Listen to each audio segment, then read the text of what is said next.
Welcome to this podcast. My name's Paul. I'm a Peter in Scotland recovered addict. I'm really pleased to be joined today by Anthony. Yeah, my name's Anthony. I'm a grateful recovered drug addict, grateful member of Cocaine Anonymous. Excellent. So we're in Tradition 9 today. The traditions are for the health and well-being of the group, just as the steps are for the health and well-being of the individual. I do so hope you've been listening to the previous podcasts on the traditions. They really are a wonderful thing. And it's a great thing, Anthony, to know that the meetings we go to, that there are mature members that understand the traditions. And that's why new persons can log in or go into a meeting and experience sobriety is because the group has been maintained, established on these wonderful traditions. What do you think? I wholeheartedly agree with you. Yeah, as you said, the steps were put in place for the health of the individual. These traditions were put in place for the health of the group and the infrastructure of the fellowships as a whole. It kind of all pivots off tradition 1. Really, our common welfare should come first. Personal recovery depends upon CA unity.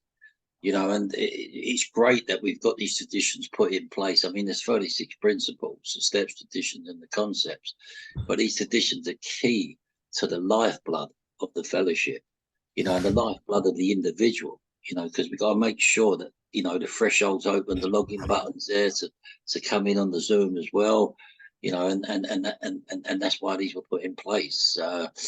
So I'm a very grateful member, and it's an honour and a pleasure to be able to do this podcast with you this morning, Paul.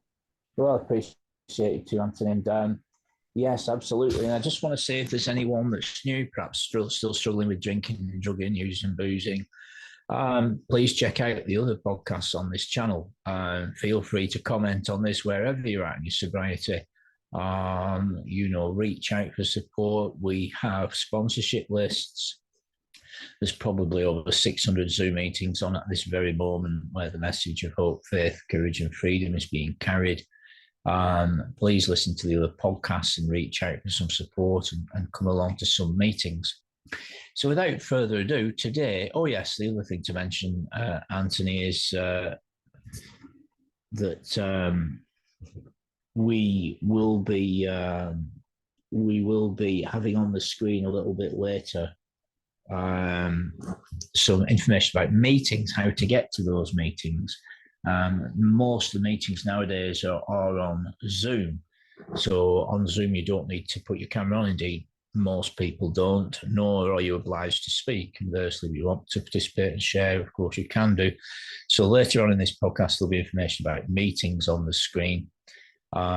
So bear in mind, you can pause and rewind this podcast and you can share it. Feel free to like and subscribe. And as I say, get involved in the conversation. This is just a brief summary of this tradition. There's always more could be said on these topics. So without further ado, we're in Tradition 9, which says AA as such or CA as such ought never be organised, but we may create service boards or committees directly responsible to those they serve. So would you like to read that first 4 paragraphs there? Yes, certainly. Okay, so it says the words, let's keep it simple, were the last Bill W. heard from his fellow founder of AA, shortly before Dr. Bob's death in 1950. Aware that it means our recovery program, Bill later wrote, we need to distinguish sharply between spiritual simplicity and functional simplicity. When we get into questions of actions by groups, by areas, and by AA as a whole, we find that we must, to some extent, organise to carry the message, or else face chaos. And chaos is not simplicity. When Tradition 9 speaks of AA as such, it goes to the heart of the AA experience and to the spiritual simplicity of one alcoholic saying, silently perhaps help, and another alcoholic answering, I know how you feel, we're here to help you. Such a relationship couldn't be organised, or could it? A non-member familiar with modern business procedures might examine the AA/CA practice of sponsorship and say it is a haphazard operation, and C, sorry, is a haphazard operation. How about computerizing it? Then an AA behind an intergroup desk might say, so you want help? First, you need the right sponsor.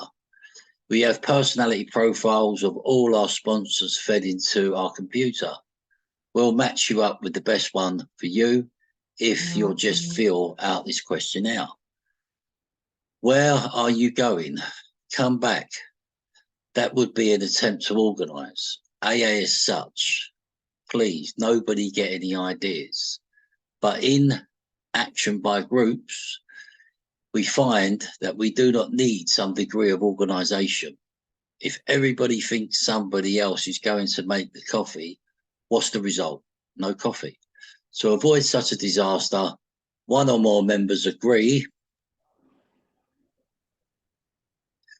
to be responsible for preparing meetings, refreshments, all the way from coffee brewers to trustees on the general service board. Those who take part in AA/CA service work are assuming responsibility, not taking on authority. Here, Tradition 2 and 9 interlock. Group officers are responsible for the members of the group, intergroup committees, to the groups in one locality, institutions, committees to AA groups in treatment facilities and correctional facilities, area communities, and to all groups in their areas, conference delegates and committees, to all groups in the US and Canada, the General Service Office and Board, and the board's committees, to all groups and members everywhere. Pass. In an average business corporation, the board has final power to determine company plans and policy. Our board of trustees serves in a custodial capacity. Trustees vote at the conference, but as individuals with one vote each. In industry, branch officers jump when the Home Office speaks. Our GSO is just a clearinghouse of AA information, offering suggestions based on experiences reported to it by groups. And yet, with so small a degree of organisation, AA miraculously does work. One reason may be that Tradition 5 applies to each AA committee and board as directly as it does to each AA group. By cleaving to this one primary purpose in all its activities, the fellowship retains spiritual simplicity. To diffuse, to minimise that purpose, to embroil AA in issues apart from its true concern would create dangerous complications. So we see some pictures there of folk in office carrying things around and delivering things. And of course, we know that CAA and NA, they have officers that send out books and that provide literature and information on meetings and other types of work. We see their persons making lots of coffee. And yeah, so we see them making suggestions to groups. So whilst I organise, do you want to come in briefly while I do that and see what you have to do? Yeah, okay. So on the surface, the ninth tradition appears solely to reference the organisation of the programme itself. You know, in this manner, it bears some semblance to the 12 concepts. This is because it references AA or CA as a whole rather than referencing individual groups. It also appears to reference governance, which bears some resemblance to other traditions such as Tradition 2.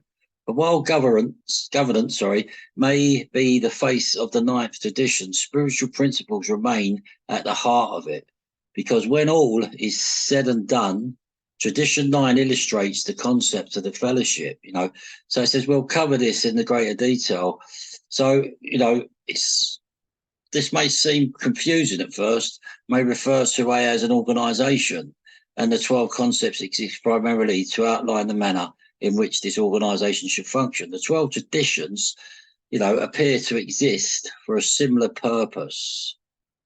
So the 12 and 12 notes that the ninth tradition appears to contradict itself. However, the book points out that groups such as AA and CA do not conform to usual protocol regarding most organisations. Other groups and societies give authority to certain individuals. They impose punitive measures to ensure, to those in charge. Alcoholics Anonymous, Cocaine Anonymous, and its offshoots do not conform to such restrictions. So our common welfare should come first. Personal recovery depends upon CA unity. Tradition 2, what they're talking about, it says, for our group purpose, there's one ultimate authority. A loving God is man, express himself in our group conscience. Our leaders are but trusted servants. They do not govern. So at one point in AA's history, this was not the case. They previously made attempts at formal organisation. In fact, the group even attempted to punish members who violated the principles. They tried to tell members how to perform their work on the 12 steps, and in some instances, they even expelled members. The result of these actions were always the same: failure. As AA tried harder and harder to enforce their tenets in traditional fashion, they found that it simply wouldn't work. They came to discover a very simple reason for this. They weren't a traditional group in any sense of the word. This was something new and needed to be treated as such. So this is why AA and CA now consider themselves to be programs of suggestion. The 12 steps and 12 traditions provide an important foundation, but at the end of the day, every member must decide for themselves whether or not they will accept this foundation as part of their recovery. These principles can be suggested, but they cannot be prescribed. Support groups are not in the business of issuing orders. Addicts and alcoholics might accept healthy recommendations, but we do not tolerate mandates. This extends not only to members, but to the groups as well. Over to you, Paul. Lovely. So we now have on the screen Tradition 9 out of the 12 and 12, which we're going to go ahead and read in a moment. I think what I would say, Anthony, is wherever you put money and human beings and control together, things go wrong. If you look at almost all the great spiritual movements throughout history, wherever men and money's got involved and control, eventually it's gone pear-shaped. It's turned to doo-doo. And there's been examples of that. Over the years, I've seen people come to meetings where they basically they're fishing for customers. They want to sell the spiritual principles we have freely available. So, we had in the 7th tradition, for example, each group must be fully, and all the traditions and steps are virtually identical for NACA and the other groups anyway. They're all the same, really. And the idea is of tradition 7 is that a group must be fully self-supporting, not accepting monies from outside parties for obvious reasons, and it's to maintain autonomy and maintain the spiritual aspect, that is service for God, honor for God, and what's right and what's just and what's pure and what's good is maintained by God, and just as tradition 7 has to do with money, tradition 9 has to do with control. I've seen over the years, Anthony, where men want to reinvent the wheel and control others, whereas the spiritual principle, is have a room, have a meeting, have some readings, trust in God, let people share, and God will do the work. And I think this is the principle of this tradition is wonderful. That we don't need human power. God divinely organizes things, but at the same time, You know, we can do certain things as long as we're doing it on a spiritual basis with the heart and mind and power of God in mind. So do you want to start us off? There's about 4 or 5 pages. Perhaps you could read this first page. Okay, yeah, I certainly will. Tradition 9, AA as such will never be organised, but we may create service boards or committees directly responsible to those they serve. When Tradition 9 was first written, it said that Alcoholics Anonymous needs the least possible organisation. In years since then, we have changed our minds about that. Today, we are able to say with assurance that Alcoholics Anonymous, AA as a whole, should never be organised at all. Then, in seeming contradiction, we proceed to create special service boards and committees, which in themselves are organised. How then can we have an unorganised movement, which can and does create a service organisation for itself? Scanning this puzzler, people say, what do they mean, no organisation? Well, let's see. Did anyone ever hear of a nation, a church, a political party, even a benevolent association that had no membership rules? Did anyone ever hear of a society which couldn't somehow discipline its members and enforce obedience to necessary rules and regulations? Doesn't nearly every society on earth give authority to some of its members to impose obedience upon the rest and to punish and expel offenders? Therefore, every nation, in fact, every form of society has to be a government administered by human beings. Power to direct or govern is the essence of organisation everywhere. Yet, Alcoholics Anonymous is an exception. It does not conform to this pattern. Neither is its General Service Conference, its foundation board.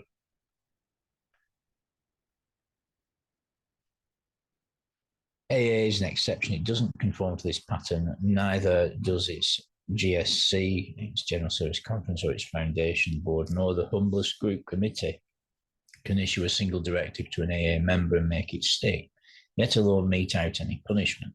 We've tried it lots of times, but utter failure is always the result. Groups have tried to expel members, but the banished have come back to sit in the meeting place saying, this is life for us, you can't keep us out. Committees have instructed many an AA to stop working on a chronic backslider, only to be told, how I do my 12-step work is my business, who are you to judge? This doesn't mean an AA won't take advice or suggestions from more experienced members, but he surely won't take orders. Who is more unpopular than the old-time AA, full of wisdom, who moves to another area and tries to tell the group there how to run its business? He and all like him who view with alarm for the good of AA meet the most stubborn resistance, or worse still, laughter. You might think AA's headquarters in New York would be an exception. Surely the people there would have to have some authority. But long ago, trustees and staff members alike found they could do no more than make suggestions, and very mild ones at that. They even had to coin a couple of sentences which still go into half the letters they write. Of course, you are at perfect liberty to handle this matter any way you please, but the majority experience in AA does seem to suggest. Now, that attitude is far removed from central government, isn't it? We recognise that alcoholics can't be dictated to individually or collectively.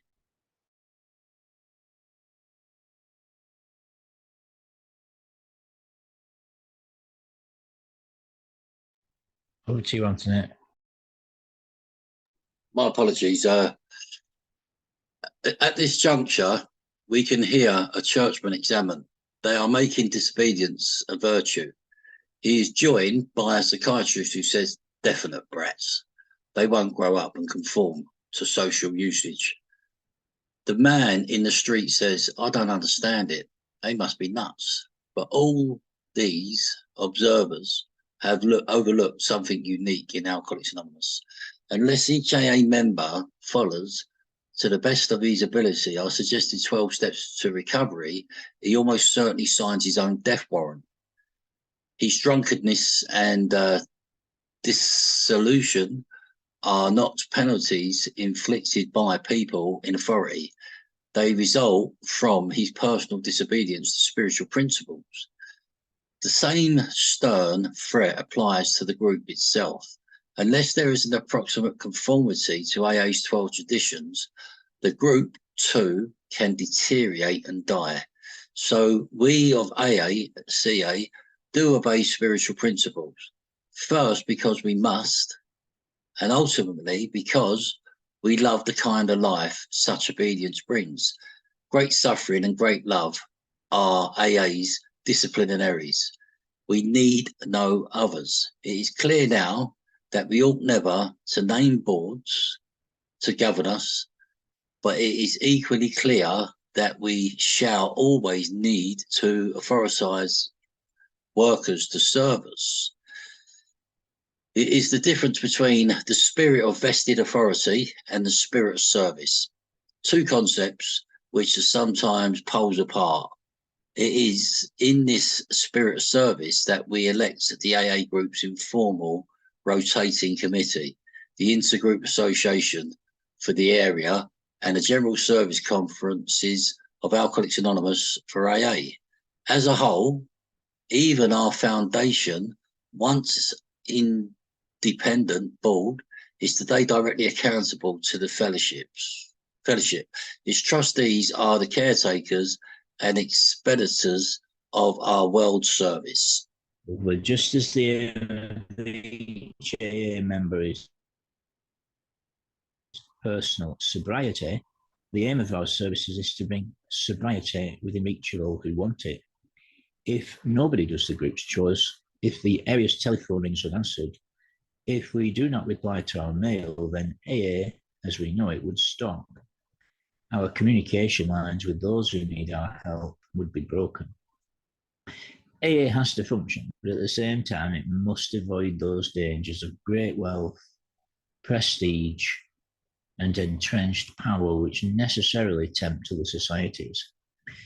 Though Tradition 9 at first sight seems to deal with a purely practical matter, in its actual operation it discloses a society without organisation, animated only by the spirit of service, a true fellowship. Well, Anthony, yeah, beautifully put. And once again, anyone can pause or rewind that and reread that. And I think that's the essence of it there. Animated by the spirit of service. Well, that's God. God is the spirit of service. Animated by God, and he, I think it allows God's holy movements and God's righteous sovereign operations amongst men, working the miracle of sobriety, the emotional rearrangement, the internal shift. And of course, these traditions all point back to Tradition 2. For our group purpose, there is but one ultimate authority, a loving God, as he may express himself in our group conscience. Our leaders are but trusted servants, they don't govern. So, it all harkens back to the group. And when you look at sort of the pyramid, the upside down pyramid, the member, you have the member, and then underneath the member is the group, because the group is run by the members, or rather by God in the members, by way of a democratic vote. And then you go down from there to areas, districts, regions, and world. And so, but it's the group, and it's the individual member, and it's a wonderful democracy, and it's a miracle of God's goodness. Yeah, you're right. Unity, as you said, the group, the area, the district, the world. The principle, really, as you said, is equality, the state of being equal, especially in status, rights, and opportunities. AA, as an organisation, is ultimately guided in the model of a loving God, as he may express himself in our group conscience. That's where these two marry up, Tradition 2 and Tradition 9. And connecting it with the book, it says we had to unify our fellowship or pass off the scene.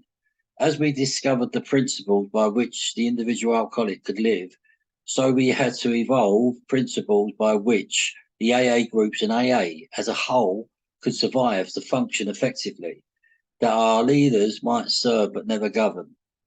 There was to be the least possible organisation, even in our service centres.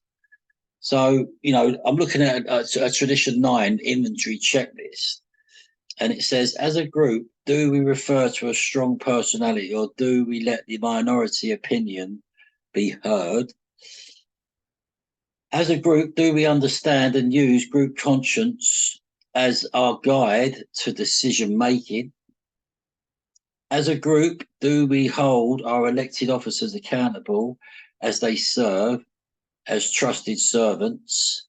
And as you said, God serves, so we're here to serve. And it says, as a group, do we elect the elected officers accountable? They serve trusted servants, and their actions must reflect our group conscience. As a group, do we understand the GSR right of decision as applied to business at the area level? As a group, do we understand the spirit of rotation so that one individual does not control the group as the authority to carry the burden of responsibility? So, a personal checklist on Tradition 9, it says, do I try to boss things in AA? Do I ever resist formal aspects of AA because I see them as authoritative? Do I try to understand and use all the elements of the AA program, even if no one makes me do so, with a sense of personal responsibility? Do I exercise patience and humility in any AA job I take? Am I aware of those to whom I am responsible in AA job? Why doesn't every AA group or CA group need a constitution and bylaws? And have I learned to step out of an AA job gracefully and profit thereby when the time comes? What has rotation to do with anonymity, with humility? So, as you said, this is about serving, and it's about not just thinking of myself as an individual. It's about thinking of the group as a whole, thinking of the fellowship as a whole, thinking of the newcomer or the serial relapser or the backslider, and making sure, that there's an equality and diversity, whether the person's got a day or whether the person's got 10 years or the individual's got 30 years. There's no difference. The only requirement for membership is the desire, to stop drinking or using. And then we start looking and seeing how these traditions, as we've done with the last 8, and now we're in the 9th, fold into each other. They kind of all intertwine. So, I think the layman's understanding of this tradition, Anthony, is, we don't need loads of rules and regulations. We don't need loads of characters that don't have a right relationship with God trying to exert control and manipulation of other members. We don't need to reinvent the wheel, and God does for us what we can't do for ourselves. We don't need loads of organisation. And, I remember I used to do a lot of service in Narcotics Anonymous, a phenomenal, massive growing fellowship, Anthony. Phenomenal. I think there's 20,000 Narcotics Anonymous meetings every week in India and Pakistan. It's ginormous, and the similar quantity in Pakistan. And we put in a phenomenal amount of work into creating loads of rules and regulation. It seemed like the right thing to do. And over the space of a year and a half, we came up with a large booklet. This was online. This was like pioneering the way for online meetings back in, I don't know, a long time ago, Anthony, 1.5 decades plus ago. And anyway, we spent hours and hours and hours coming up with loads of do's and don'ts for the group and guidelines and all this. I don't know how many hours, lots of hours it took us as a group to come up with and voted on everything and amended everything. There was all different kinds of committees and groups formed for the speciality of voting. This was on a website called intherooms.com, which is a really good website. It's the largest and And it still has something like 112-step video meetings every week. Video meetings have been around now for over 15 years, and online meetings have been around over 20 years. People think it's just happened in the last year or two. No. And they still have, I think they've got about 70 AA meetings every week with over 300, 400 folk in attendance at each one of them. So it's still a very busy website. Anyway, the point is, we spent dozens and dozens, probably over 100, maybe 200 hours creating all these guidelines and do's and don'ts and section 3A, paragraph 1. And after we'd done it all, I went through a process of seeing that we'd sort of tied ourselves up in so many knots and so much legislation that it just strangled the thing, and we ended up with so many readings and so much criteria to be read out at the beginning of the meeting that it just become like a mechanical logistical exercise that just gratified the sinful nature in the mind of man.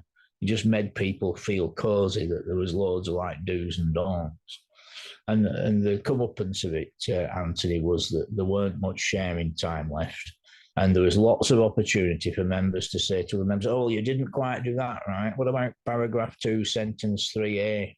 And it just created a lot of hassle. So my mindset today as one member is keep it simple.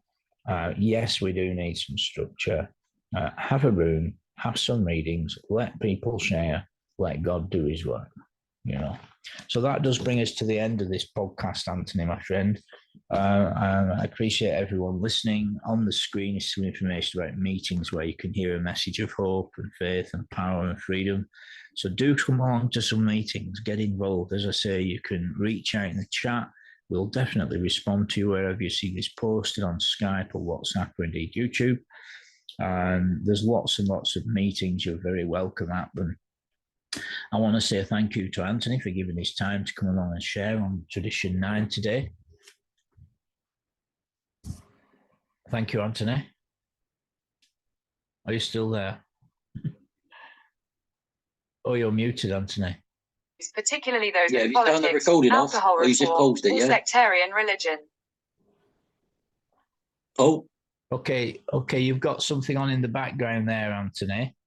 I'm just, if you could switch that off and unmute. I'm just saying thank you for being here this morning. Appreciate you giving your time. Yep, no problem. Welcome and thank you for inviting me on here. It's simple, really, as you said. The steps are there to stop the individual from killing themselves, and these traditions are here. Their suggestions to make sure that we keep this infrastructure and keep this 12-step program going as long as God wills.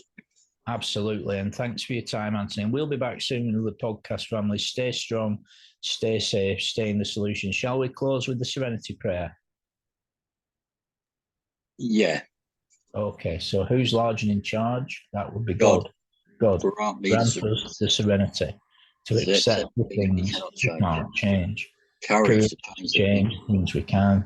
And the wisdom to know the difference. Amen. Amen. Thanks, everybody.